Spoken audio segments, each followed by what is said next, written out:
Hello guys, this is the continuation part of my video which in which I taught you knowledge management. This is the next video of the same topic, part 2. So we are going to discuss this knowledge management. Okay, so let's start the topic. Knowledge management tends to increase the organization's capacity to learn from its environment and integrate knowledge into its business process. Knowledge management has that quality to increase the organizational capacity to learn from its environment. जो office होता है, जो organisation होती है, उसमें होता है जैसे कि आपका जो ह्यूमन रिसोर्स है वो कितना केपेबल है, how much capacity they have. So अगर आपका जो एनवायरनमेंट है, जो आपका एक्सटर्नल एनवायरनमेंट है, जैसे आपके कॉम्पिटिटर्स हो गए, आपके बहुत सारे कॉम्पिटिटर्स होंगे, तो कैसे वो उन उनसे सीखता है, कैसे वो उनसे नॉलेज ग्रैब करता है और अपनी ऑर्गेनाइजेशनल कैपेसिटी को वो कैसे इंक्रीज करता है, यही नॉलेज मैनेजमेंट का बेसिक प्रोसेस होता है. And it also integrates the knowledge into its business process. और वो जो नॉलेज आपने एक्वायर करी है, जैसे आपने अपने कॉम्पिटिटर से सीखा कि वो स्ट्रैटेजी उसने अप्लाई करी है, तो हम भी अपने बिजनेस में ऐसी स्ट्रैटेजी अप्लाई करेंगे. तो वो नॉलेज आपने एक्वायर कर ली. और एक और नॉलेज है जो आपकी एग्जिस्टेड नॉलेज होती है, जो आपकी ऑर्गेनाइजेशन की नॉलेज होती है. आप उन दोनों नॉलेज को इंटीग्रेट करेंगे और उन दोनों नॉलेज को इंटीग्रेट करने के बाद आप उसे अपने बिजनेस प्रोसेस में अप्लाई करेंगे. That is the main task of knowledge management. Okay. Knowledge management relates to an organization's set of systems and processes and of a business to generate, store, convert and apply that knowledge. जो knowledge management है वो क्या करता है, जो organization के अपने कुछ systems होते हैं, ठीक है, हर एक organization का अलग अलग system होता है और वो अलग अलग process से operate करती है. तो नॉलेज मैनेजमेंट रिलेट करता है set of systems, okay, and process, जो ऑर्गेनाइजेशन का प्रोसेस है, और उसे कहाँ अप्लाई करता है, बिजनेस पे.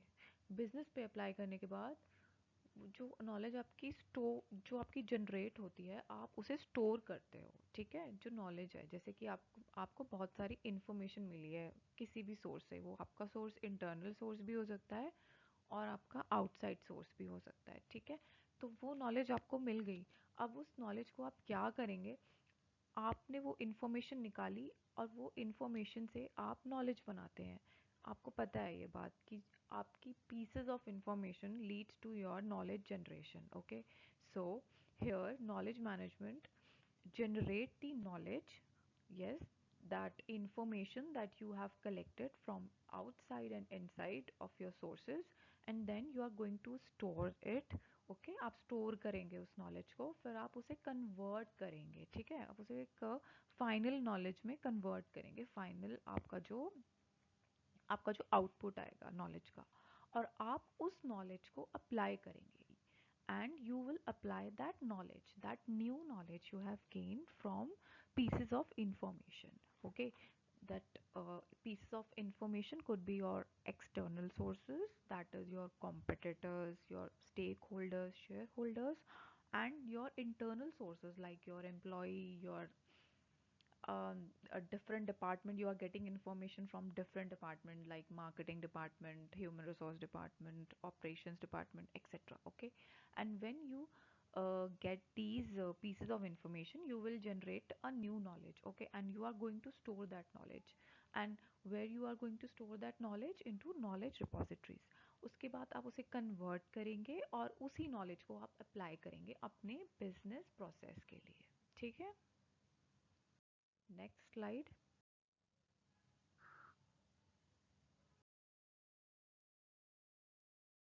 Knowledge work systems. These are advanced systems designed for technicians, scientists, and other knowledge workers, responsible for the discovery and creation of new expertise and knowledge for a company. जो knowledge work systems होते हैं वो एक तरीके से advance systems आप कह सकते हैं. जैसे आप कंप्यूटर, लेट्स से कंप्यूटर्स और anything that is related to systems और टेक्नोलॉजी, जो किसके लिए डिज़ाइन किए गए हैं, आपके टेक्नीशियंस के लिए, साइंटिस्ट के लिए, और जो आपके नॉलेज वर्कर्स होते हैं. नॉलेज वर्कर्स कौन होते हैं? वो लोग होते हैं ऑर्गेनाइजेशन में जो न्यू न्यू इन्फॉर्मेशन कलेक्ट करते हैं, ठीक है, डिस्कवर करते हैं और क्रिएट करते हैं उन इंफॉर्मेशन से एक नई नॉलेज, एक नया एक्सपर्टाइज कंपनी के लिए।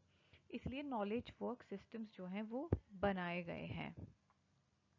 Management of knowledge also includes a variety of smart techniques such as data mining, expert systems, neural networks, fuzzy logic, genetic heuristics and smart agents. जो नॉलेज मैनेजमेंट है वो बहुत सारी टेक्निक भी इंक्लूड करता है अपने प्रोसेस में, जैसे कि आप देख सकते हैं डेटा माइनिंग। डेटा माइनिंग क्या होता है? डेटा माइनिंग एक तरीके की टेक्निक होती है और आप टूल्स कह सकते हैं उसको। एंटरप्राइज के लिए वो एंटरप्राइज में यूज़ किया जाता है। इसका जो मेन मकसद होता है वो फ्यूचर के ट्रेंड्स को प्रिडिक्ट करना होता है। कौन सा आपका ट्रेंड चल रहा है, कौन सा आपका फ्यूचर में ट्रेंड आने वाला है, वो प्रिडिक्शन का काम करता है डेटा माइनिंग। और ये जो डेटा माइनिंग है वो हेल्प करता है आपकी बिजनेस डिसीजंस को एक्यूरेटली लेने में। जैसे ऑर्गेनाइजेशन कोई बिजनेस लेती है तो उसको अच्छे से डिसीजन लेने में वो बहुत हेल्प करता है, तो data mining helps a lot. फिर आता है हमारा expert systems. Expert system is a part of artificial intelligence. ये कंप्यूटर सिस्टम होता है जो कि डिसीजन मेकिंग एबिलिटी को हेल्प करता है। ओके, जो एक्सपर्ट सिस्टम्स होते हैं वो किस लिए बनाए जाते हैं? वो इसलिए बनाए जाते हैं ताकि आपके पास कोई कॉम्प्लेक्स प्रॉब्लम्स आती हैं, आप फेस करते हैं, तो आप उन्हें सॉल्व कर सकें। ये कैसे सॉल्व किया जाता है? नॉलेज के थ्रू। आप आपके पास नॉलेज होनी बहुत ज़रूरी है। आप उस नॉलेज को फेड करते हैं इन एक्सपर्ट सिस्टम्स में। और ये जो एक्सपर्ट सिस्टम होता है वो एक आर्टिफिशियल इंटेलिजेंस का पार्ट होता है जिसमें वो ह्यूमन की तरह डिसीजन ले सकता है। Let's talk about neural networks. जैसे कि हमारे ब्रेन में न्यूरॉन्स होते हैं ना, वैसे ही आपके जो न्यूरल नेटवर्क्स होते हैं आप उसे आर्टिफिशियल न्यूरॉन्स भी कह सकते हैं। Okay, they are artificial in nature because जो न्यूरॉन्स होते हैं वो तो ह्यूमन के अंदर होते हैं, और जो आपके न्यूरल नेटवर्क्स हैं वो आर्टिफिशियल इंटेलिजेंस का पार्ट है, तो इसलिए आप इसे आर्टिफिशियल न्यूरॉन्स भी कह सकते हैं। वो एक ह्यूमन ब्रेन की तरह ही ऑपरेट करेगा, बट वो ह्यूमन ब्रेन नहीं है, लेकिन as an artificial thing it will operate like a human brain. फिर आते हैं आपके fuzzy logic, genetic heuristics and smart agents. These are also part of artificial intelligence, just like we have humans. They perform like a human being. Okay, these are basically systems. Now we go to the next slide.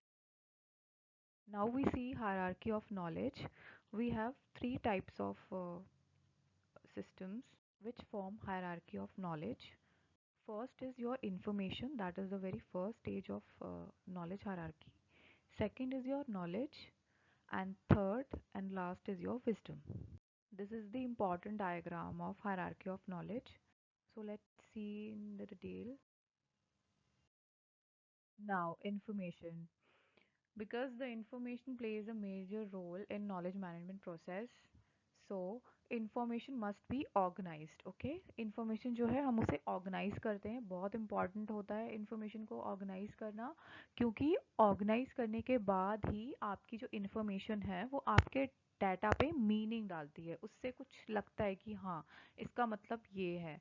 Without organisation of information your data will be like vague, and you will not going to understand what is your real data. Information को organise करना बहुत important होता है, और information को store करना भी बहुत इम्पोर्टेंट होता है। तो क्योंकि इंफॉर्मेशन के थ्रू ही आप अपने डाटा को समझा सकते हैं। अब जो प्रोसेस है आपका जिससे डाटा को हम इंफॉर्मेशन में चेंज कर सकते हैं, हम कैसे चेंज कर सकते हैं? First is your correction, that is correction. Second is your condensation, and third is your contextualization, and fourth is your categorization. इन चार चीज़ों की मदद से हम जो डेटा है वो ट्रांसफॉर्म कर देते हैं इंफॉर्मेशन में। मेरा मतलब करेक्शन से ये है कि जो आपके डेटा में एरर्स आती हैं आप उसे रिमूव करेंगे, ठीक है, आप गलत डेटा को फीड नहीं करेंगे। और कंडेंस से मतलब होता है जो डेटा है आपका समराइज्ड होना चाहिए, आप उसे समरी के फॉर्म में लिख सकते हैं, ब्रीफ होना चाहिए आपका डाटा। और कॉन्टेक्चुअलाइजेशन का मतलब होता है कि आपका जो डाटा है वो किस पर्पस के लिए है, आप उस डाटा को किससे रिलेट कर रहे हैं। ओके, जो आप उस डेटा को कलेक्ट करके लाए हैं, आप उसे समझ पा रहे हैं या नहीं समझ पा रहे हैं। Are you able to understand that, and your data is for what purpose, how, why you have collected that data, it should be mentioned clearly. And the last is your categorisation. आप अपने data को categorise करेंगे, very important, क्योंकि data को categorise करने के बाद ही आप उसके की कंपोनेंट्स को जान पाएंगे कि आपका, अच्छा ये डेटा इस चीज़ के लिए है, ये डेटा इस फील्ड से रिलेटेड है, ये डेटा इस फील्ड से रिलेटेड है, तो just like that. Now knowledge, the second stage of knowledge hierarchy. Knowledge builds the process of data analysis and information utilization. जो आपकी knowledge होती है ना, वो क्या बिल्ड करती है, आपका जो डेटा एनालिसिस का प्रोसेस है उसको बनाने में नॉलेज मदद करती है, ठीक है। और इंफॉर्मेशन यूटिलाइजेशन में, ऑब्वियसली जैसे आप इंफॉर्मेशन कलेक्ट करते हैं, आप बहुत सारी इंफॉर्मेशन कलेक्ट करके ले आए, ठीक है। उसके बाद आप उस इंफॉर्मेशन को ट्रांसफॉर्म करते हैं एक पर्टिकुलर नॉलेज पे, एक न्यू नॉलेज पे। तो नॉलेज जो होती है वो प्रोसेस, डेटा एनालिसिस के प्रोसेस को बनाने में हेल्प करती है, और साथ ही साथ में वो इंफॉर्मेशन यूटिलाइजेशन में भी हेल्प करती है। Now we see the process of transformation of information into knowledge. देखिए हर स्टेप पे ट्रांसफॉर्मेशन हो रहा है। पहले स्टेप में डेटा से इंफॉर्मेशन का ट्रांसफॉर्मेशन हुआ था।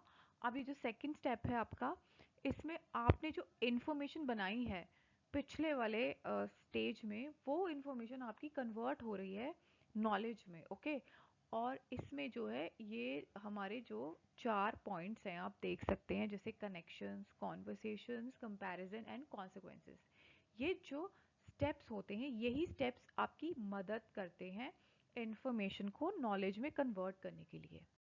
तो चलिए हम देखते हैं इन स्टेप्स को। पहला है हमारा कनेक्शन। कनेक्शन से मतलब है कि आपने जो नॉलेज कलेक्ट करी है वो कैसे रिलेट कर रही है दूसरों को। ओके, लोगों पे वो उसका कुछ प्रभाव है कि नहीं है, क्या वो रिलेट कर पा रहे हैं अपने आप से, जो आपने इन्फॉर्मेशन कलेक्ट करी है, नॉलेज कलेक्ट करी है। दूसरा है कॉन्वर्सेशन। कॉन्वर्सेशन से मतलब होता है लोग आपकी इन्फॉर्मेशन के बारे में क्या सोचते हैं, वो आपके लिए क्या धारणाएं रखते हैं जो आपने इन्फॉर्मेशन कलेक्ट करी है। कंपैरिजन का मतलब होता है यहाँ पे आपकी जो इन्फॉर्मेशन है वो सिचुएशनल होनी चाहिए, ठीक है। और जो आपकी इन्फॉर्मेशन जो है वो आपकी सिचुएशनल है, और आप कंपेयर कर रहे हैं अदर सिचुएशन के साथ। जो आपने सिचुएशन बनाई है वो तो है ही है, वो आपकी सिचुएशनल इन्फॉर्मेशन है, जो आपकी इन्फॉर्मेशन है। लेकिन दूसरों की भी तो सिचुएशनल इन्फॉर्मेशन होगी ना, तो उससे आप अपनी सिचुएशनल इन्फॉर्मेशन को और दूसरों की सिचुएशनल इन्फॉर्मेशन को कैसे कंपेयर कर रहे हैं, how you are going to compare with your situational information with other situational information, that is called comparison. And the last is consequences. You know the meaning of consequences, it is like result. Okay, so consequences का मतलब है कि जो आपके implications आने वाले हैं, जो आपने एक्शन लिए हैं और डिसीजन लिए हैं उस इंफॉर्मेशन से रिलेटेड, उसके क्या implications हैं, क्या उसके consequences हैं जो आपने actions ले रखे हैं, ठीक है। Now wisdom. विजडम का मतलब तो आपको पता ही होगा, फिर भी मैं बता देती हूँ। विजडम में बहुत सारे फीचर, विजडम के बहुत सारे फीचर्स होते हैं, ठीक है। जो पहला फीचर होता है आपका वो होता है कॉमन सेंस, ये तो सबको पता है, इंसान के अंदर तो कॉमन सेंस होती है। Second thing is your creativity, how much you are creative, आप क्रिएटिव हैं, कितने क्रिएटिव हैं। तो विजडम में आ जाता है आपका कॉमन सेंस और creativity. Third is your innovations. Okay, जैसे कि आप कितने इनोवेटिव हैं, आप क्या ट्रेंड को समझ पा रहे हैं, आप पैटर्न्स को समझ पा रहे हैं, क्या आप उसे आप इंटरप्रेट कर पा रहे हैं। कोई भी आपने कोई भी चीज़ देखी, ठीक है, आपको ऐसा लग रहा है कि हाँ ये ट्रेंड में चल रहा है, इसका एक पर्टिकुलर पैटर्न, ये एक पर्टिकुलर पैटर्न फॉलो कर रहा है, तो आप उस पैटर्न को पहचान पा रहे हैं, क्या आप उस ट्रेंड को पहचान पा रहे हैं, और क्या पहचानने के बाद आप उस चीज़ को इंटरप्रेट कर पा रहे हैं, इसका मतलब होता है innovative interpretations. And the last is आपकी जो नॉलेज है, जो इन्फॉर्मेशन है जो आपने कलेक्ट करी है और आपने स्टोर करके उसको ट्रांसफॉर्म किया है नॉलेज में, तो क्या आप उसे अप्लाई कर पा रहे हैं, जो जो चीज़ें आप दुनिया में देख रहे हैं, जो चीज़ें आप, जैसे आप डिफरेंट डिफरेंट चीज़ों को एक्सपीरियंस कर रहे हैं, आप बहुत सारी प्रॉब्लम्स को फेस कर रहे हैं, तो क्या आप उस कॉम्प्लेक्स प्रॉब्लम को, कोई भी प्रॉब्लम को, अपने आपने जो नॉलेज एक्वायर करी है इंफॉर्मेशन के थ्रू, क्या आप उसे अप्लाई कर पा रहे हैं? इसी का मतलब होता है wisdom. Wisdom is related to your brain. Okay, so these are the points you should learn it. Okay, so that's all for today. Thank you so much for watching my video. And if you like this video, please press a like button and do subscribe to my channel. Thank you so much, guys.